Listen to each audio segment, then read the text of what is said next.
आरो बिथांखौ बे समाव जोंनि आफादनिफ्राय गांसे आर'नाइजों बरायनो थाखाय आङो खावलायदों। लोगोसे बिथांखौ गावनि सिनायथिखौ होनो थाखाय आं गुरै खावलायबाय। बयखौबो गोबारै आखाइ खबनो थाखाय खावलायबाय। बिथाङानो लिपिका ब्रह्म। दायो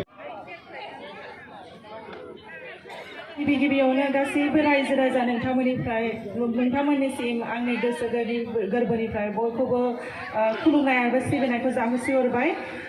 गरायसर होननानै खोनाबाय थायो, नाथाय आं प्रग्रामबो गाबहैखांबाय गोदो गोदायनो।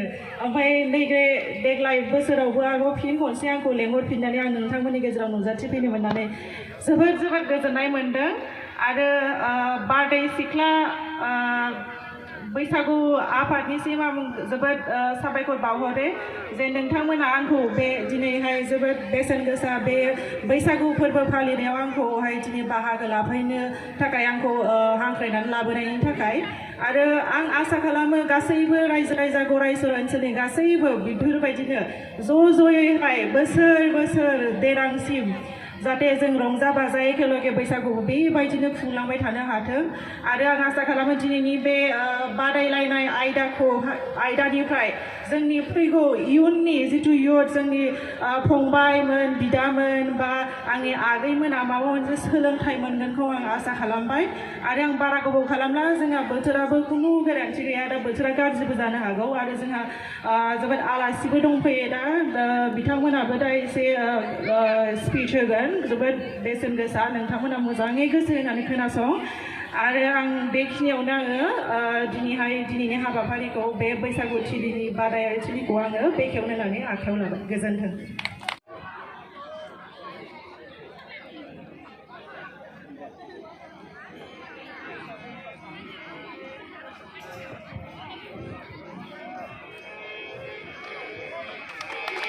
बैसागु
Bardziej